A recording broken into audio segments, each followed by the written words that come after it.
Hi friends, இன்றைக்கி Sunday சமையல் வந்து மட்டன் தொக்கும் எறா தொக்கு தான் செய்ய போகிறோம். அதுக்கு மட்டன் தொக்குக்கு எண்ணெய் ஊற்றி சோம்பு போட்டு வெங்காயம் தக்காளி இஞ்சி பூண்டு பேஸ்ட் போட்டு நல்லா வதக்கிட்டு கறியும் போட்டு நல்லா வதக்கிட்டு 1 ஸ்பூன் கரம் மசாலா 3 ஸ்பூன் வந்து குழம்பு மிளகாத்தூள் போட்டு அதுக்கப்புறமா மிளகும் சோம்பும் அதையும் போட்டு தேவையான கல் உப்பு போட்டு நல்லா கலரி விட்ட பிறகு திட்டமாக தண்ணி ஊற்றிடலாம். விசில் விட வேணாம், ஏன்னா எல்லாம் ஆட்டுக்கறினால விசில் விட தேவையில்லை. இதுலேயே வெந்தால் சூப்பராக பதமாக வந்துடுச்சு.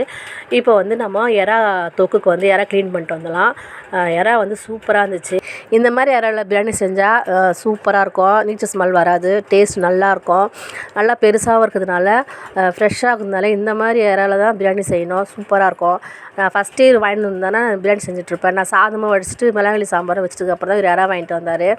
சரி, தொக்கு பண்ணாலும் டேஸ்ட் நல்லா தான் இருக்கும். இருந்தாலும் பிரியாணிக்குன்னும் போது இந்த எறா சூப்பராக இருக்கும்.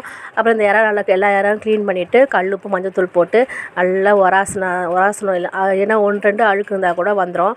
நல்லா உராசிட்டு ஒரு 5-6 வாட்டி தண்ணியில் நல்லா அலசி எடுத்துகிட்டு நல்லா பளபளன்னு வெள்ளையான பிறகு அலசி எடுத்தா தான் கரெக்டாக இருக்கும்.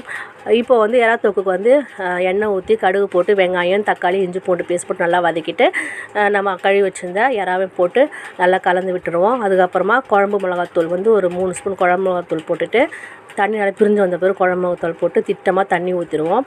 தண்ணி ஊற்றி மூடி வச்சுட்டு கரெக்டான பதத்துக்கு வந்துடும். அதுக்கப்புறமா அதில் 4 முட்டையை வந்து வேக வச்சு போட்டு இந்த பதம் வந்தோன்னே ஆஃப் பண்ணிட்டேன். எங்கள் வீட்டு சமையல் வந்து இன்றைக்கி மிளகாய் சாம்பார், முட்டை தொக்கு, மட்டன் நல்லா சுண்டி வந்தோன்னா ரெடி ஆகிடுச்சு. இந்த வீடியோ உங்களுக்கு பிடிச்சதை லைக் பண்ணுங்கள், சப்ஸ்கிரைப் பண்ணுங்கள். தேங்க்யூ.